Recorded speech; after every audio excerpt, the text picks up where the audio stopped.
अभी हम ये मान लेते हैं कि बच्चा तो बाहर आ ही गया है, बिल्कुल आसानी से, सुखपूर्वक, आनंद से। अच्छा, आजकल क्या होता है कि जैसे ही बच्चा बाहर आता है तो डॉक्टर्स बस कैंची लेके तैयार होते हैं, क्योंकि डॉक्टरों को जल्दी होती है कि जल्दी से हमारी इससे जान छूटे तो दूसरा पेशेंट अंदर ले, है ना। लेकिन जो नवजात शिशु आ रहा है उसके विषय में तो कोई सोचता ही नहीं है। क्या करते हैं कि डॉक्टर्स क्या करते हैं, बस आया, बच्चे को उठाया, बच्चे ने थोड़ा सा रोना शुरू किया, थोड़ा पीठ थपथपाई, हाँ बच्चे ने रोया, चलो ठीक है, बच्चे की नस नाड़ियाँ खुल गई है, लो कैंची काट दो, हो गया काम पूरा। बच्चे को रख दो, दाई माँ ले जाओ, उसको नहला दो, कर दो। जो स्ट्रेचर पे जो औरत लेटी हुई है, चलो उसका भी वो जो गर्भाशय के जो पोषक थैली है निकाल दो, चलो भेज दो उनको वहाँ पे। ये क्या होता है, इससे बच्चे में वो भाव नहीं उत्पन्न होता है ना।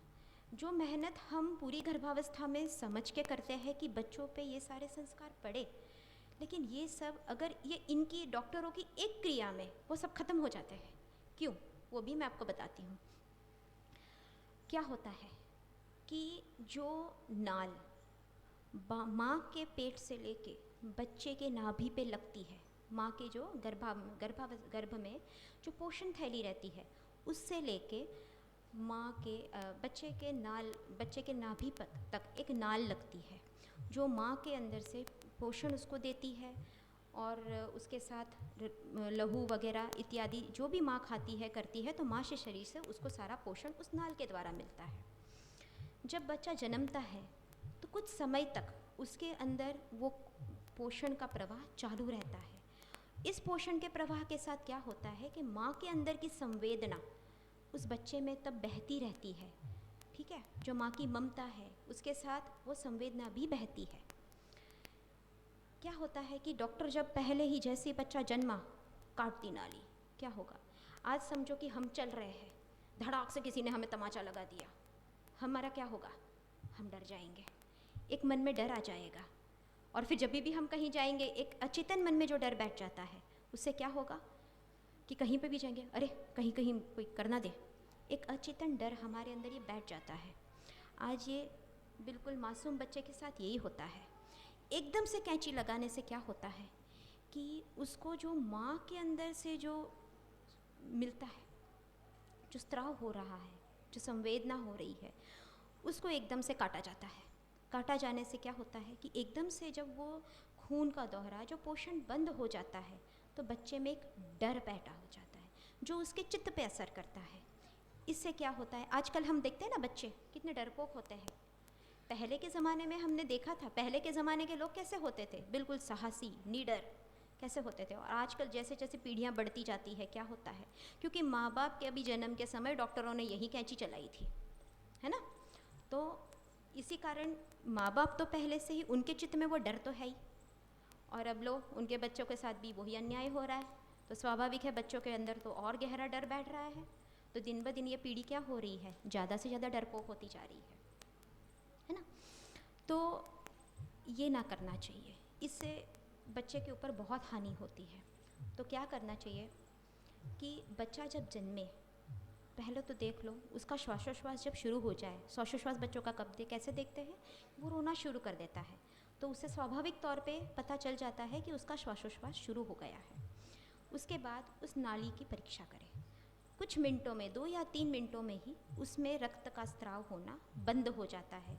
जैसे उसमें बोलते हैं स्पंदन होते हैं एक तरह से, जिसको हम पल्सेशंस बोलते हैं आम तौर की भाषा में। अपने नाड़ी हाथ लगाओ आप हाथ पे, है ना, तो वहाँ पे आपको सबको एक तरह का एक स्पंदन महसूस होगा, उसको पल्सेशन बोलते हैं। बिल्कुल इसी तरह का स्पंदन हमें उस नाल से बहते हुए, उस नाल को छूने से पता चलता है। क्या करना है कि इस नाल को हम जब देखें हाथ लगा के कि अभी स्पंदन बंद हो गया है, यानी माँ की ओर से बच्चे को जो पोषण मिल रहा था वो अभी ख़त्म हो चुका है, क्योंकि ये प्राकृतिक तौर पे अपने आप ख़त्म हो जाता है। उस वक्त एक रेशमी धागा या कुछ धागे से 2 छोर उसके बांध दो, ठीक, और फिर कैंची से उस नाल को काट लो। तो क्या होगा, बच्चा डरेगा नहीं, क्योंकि वहाँ से स्पंदन नहीं आ रहे हैं, तो उसके अंदर उसके चित्त पे ये असर नहीं होगा, तो बच्चा स्वाभाविक तौर पे निडर बनेगा, ठीक। अच्छा, हम जो मुंह बांधते हैं नाल का, वो भी बच्चे की नाभि से 8 उंगल ऊपर बांधना है, बिल्कुल नज़दीक नहीं, उससे भी उसके चित्त पे काफ़ी बड़ा गहरा असर पड़ सकता है। इसलिए ये भी याद रखें कि जब भी नाल काटो तो नाल बिल्कुल 8 उंगल ऊपर से काटी जानी चाहिए। ठीक, उसके बाद उस बच्चे को बिल्कुल कोमलता से हाथ में लेके एक सूती अथवा नाजुक रेशमी कपड़ा हो, या फिर सबसे अच्छा है कि सूती कपड़ा लो, ठंडा होता है, और बच्चे को उसमें लपेट के एक नरम जगह पे उसको रखा जाए, क्योंकि माँ के गर्भ में उसको प्रेम मिला है, नरमाश मिली है, तो वो जो वातावरण है, उस वातावरण से जब बच्चा बिल्कुल बाहर आ गया है तो उसको वो वातावरण का परिवर्तन काफ़ी उसके शरीर पे, उसके मन पे उसका असर होता है। इसलिए बच्चे को बिल्कुल अच्छी तरह से एक नरम जगह पे रखें कि जहाँ पे उसको उस तरह का एहसास हो कि अभी भी मैं उस गर्भ में हूँ, है ना। उसके बाद बाबूजी बोलते हैं कि सोने की प्रसूति से पहले ही एक सोने की छोटी सी पतली सिलाई तैयार करके रखो। सिलाई से क्या करना है कि घी और शहद विषम मात्रा में, विषम यानी अगर हमने घी ज़्यादा लिया है, घी लिया है समझो हमने, घी की मात्रा हमने ली है, उससे शहद की मात्रा हम थोड़ी ज़्यादा लेंगे, अथवा शहद की मात्रा कम और घी की मात्रा ज़्यादा, यानी ये विषम मात्रा में होना चाहिए, सम मात्रा नहीं होनी चाहिए। ये मिश्रण तैयार करके रखें और सोने की सिलाई से नवजात शिशु के जीभ पे बिल्कुल कोमल हल्के हाथ से ओम एवं ऐम ये 2 मंत्र लिखे। इससे क्या होगा, ओम से आध्यात्मिकता बढ़ेगी, निडरता बढ़ेगी, साहस आएगी, और ऐम से उसकी बुद्धि काफ़ी तेज हो जाएगी, है ना। तो ये 2 मंत्र ऐसे ही बापूजी बताते हैं। ऐम जो है वो मानसिक शक्तियों को विकसित करने के लिए बीज मंत्र है, और ओम जो है वो तो अपने आप में ही एक मूल मंत्र है। ठीक, तो ये 2 मंत्र जीभ पे आप लिख लीजिए। और है कि बच्चे के कान में कोई और शब्द पड़े, उससे पहले कान में ओम शब्द का उच्चारण किया जाए दोनों ओर। ठीक, ओम शब्द का उच्चारण तो करें, उसके बावजूद भी बापूजी हमें बताते हैं कि बच्चे को कान में पहले ये बोला जाए कि अश्मा भव, परशु भव, हिरण्यमस्तु भव। इनका अर्थ ये है कि तू चट्टान की नाई अडिग बन। चट्टान कैसी होती है, कैसी भी मुसीबतें आए, कुछ भी हो जाए, अच्छाई हो बुराई हो, कुछ भी हो, चट्टान अपने जगह पे वैसी ही रहती है। इसी तरह उस बच्चे के मन में यही संस्कार डालने हैं, चट्टान की नाई अडिग बन।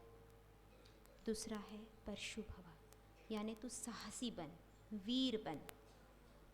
हिरण्यवस्तु भव, उसका मतलब ये है कि सोने की जैसे उज्ज्वल बन। सोना कैसा होता है, कितना भी तपाओ, कुछ भी करो, कंचन कभी भी पिघलता नहीं है, उसको जितना तपाया जाता है ना, उतना ही वो और प्रज्वलित और उज्जवल होता रहता है। तो बच्चे के अंदर स्वाभाविक तौर पे ये 3 मंत्र का उच्चारण करके उनके अंदर ये संस्कार डाले जाने चाहिए।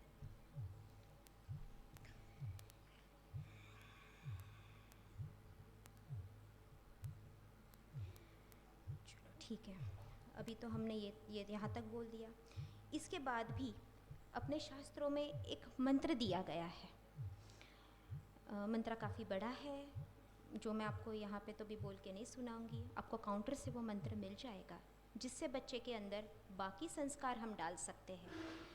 उन संस्कारों का मतलब वो मीन्स उस मंत्र के लिए, उस मंत्र यही बताता है, जैसे अपने बापूजी कैसे हैं, बापूजी हमें पूरा आध्यात्मिकता में इतनी ऊंचाइयों पे ले जाते हैं कि बापूजी ये बताते हैं कि बेटा तुम शरीर नहीं हो, तुम आत्मा हो, तुम अजर हो, तुम अमर हो।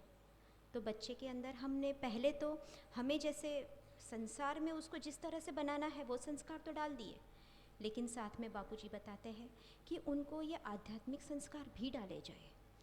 तो वो श्लोक जो है वो आप जो काउंटर से आपको मिल जाएगा, उस श्लोक का वही अर्थ है कि हम बच्चे को ये बोल रहे हैं कि बेटा या बेटी जो भी है, बोले तुम ऐसे नहीं हो, तुम कैसे हो, तुम अपने आप को शरीर मत मानो, तुम अपने आप को किसी का पुत्र मत मानो, तुम अजर हो, तुम अमर हो, तुम आत्मा हो, तुम अजन्मा हो, है ना, तुम सदाचारी हो, तुम विवेकी हो। कुल मिला के जो भी अच्छे संस्कार है, जो भी अच्छी बातें हैं, वो श्लोक के द्वारा बच्चे के अंदर वो जाती है।